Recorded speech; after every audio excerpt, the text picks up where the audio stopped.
कि पुलिस ने गोली क्यों मार दी। अगर पुलिस गोली ना मारी तो क्या पुलिस गोली खाए? ये दोनों काम एक साथ नहीं चल सकते।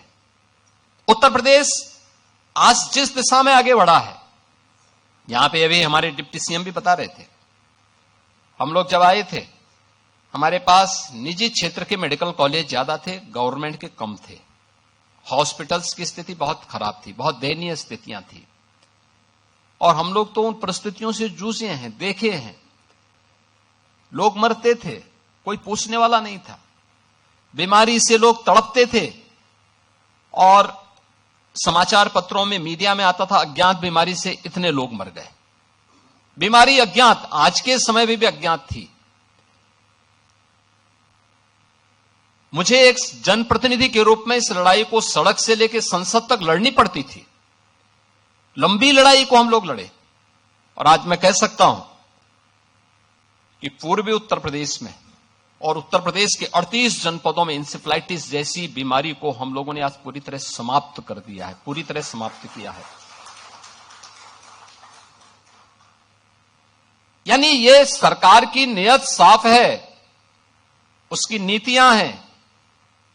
हर एक व्यक्ति तक शासन की योजना का लाभ ईमानदारी के साथ पहुंच जाए तो मेरा यह मानना है कि वह सब कुछ किया जा सकता है जो एक कॉमन मैन के मन में होता है। हम लोग इस बात को बोलते थे। जो जिन परिस्थितियों से उत्तर प्रदेश के लोग जूझ रहे थे, लोग बोलते थे कैसे ठीक होगा। हमने कहा ठीक होगा। ये उत्तर प्रदेश में आप अनुमान करिए, 2012 से लेकर के 2017 के बीच में 900 से अधिक दंगे हुए थे। अनुमान कर लीजिए। कोई सिटी ऐसी नहीं थी जहां कर्फ्यू का दौर उस सिटी के अंदर न गुजरी हो। कोई उद्यमी, कोई चिकित्सक, कोई व्यापारी ऐसा नहीं रहा होगा जिसने गुंडा टैक्स न दिया हो। इस दौर में अराजकता चरम पर थी। यहां का युवा पलायन करता था। सरकार के पास कोई पॉलिसी नहीं थी। परिणाम क्या था? जब सुरक्षा नहीं होगी, जो पहले से उद्यम थे वह भी यहां से प्लान कर रहे थे। जैसे तैसे वे भागने के लिए मजबूर थे। यहां पे सब जुनेजा जी अपनी बात को कह रहे थे, ये उनकी अपनी पीड़ा थी, जहां उनका बचपन बीता।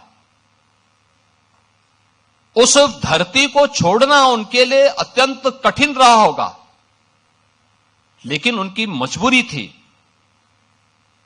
कि उन्हें अपनी सुरक्षा भी चाहिए थी। और केवल एक जुनेजा जी की बात नहीं थी।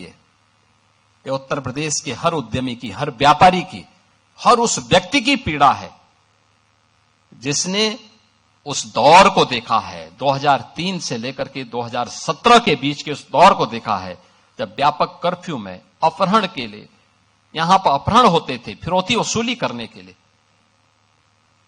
और उन स्थितियों में जब आदरणीय प्रधानमंत्री जी ने और हमारी पार्टी ने दायित्व मुझे उपलब्ध दिया था, तो हमें इस चुनौती का सामना भी करना था और हर एक नागरिक के मन में एक विश्वास भी पैदा करना था। स्वाभाविक रूप से यह हम पिक एंड चूज से नहीं कर सकते थे। हम लोगों ने तय किया भाई जीरो टॉलरेंस फिर सब पे बराबर लागू होगा। अगर अपना व्यक्ति भी गलत करेगा तो उसके लिए भी वही कानून लागू होगा जो एक माफिया और अपराधी के लिए लागू होगा। कोई अपना पराया नहीं होगा। और हम लोगों ने इस मामले में जब कार्रवाई प्रारंभ की, प्रयास तो किया कि कानून के दायरे में रह करके करें, लेकिन बहुत बार होता है, आप भी इस बात को समझते होंगे, भाई अगर सामने वाला व्यक्ति कानून से भयभीत नहीं है तो फिर उसको कानून के दायरे में ला करके कानून की भाषा समझाना तो फिर तात्कालिक परिस्थिति हो जाती है। बहुत बार लोग टिप्पणी करते हैं कि पुलिस ने गोली क्यों मार दी। अगर पुलिस गोली ना मारी तो क्या पुलिस गोली खाए? ये दोनों काम एक साथ नहीं चल सकते। अगर उस अपराधी को गोली चलाने की स्वतंत्रता है तो पुलिस के पास भी हमने इसीलिए पिस्तौल दी है कि वह भी उसके सामने उसका मुकाबला करे। उसका प्रशिक्षण इसी बात को लेकर के हो रखा है और उसको जिस भाषा में समझे उस भाषा में उसको समझाने का काम करे। और उस भाषा में जब समझाया गया, आपने देखा होगा पिछले 9 वर्ष में बड़े बड़े पर्व और त्योहार हो रहे हैं, सारे सकुशल संपन्न हो रहे हैं।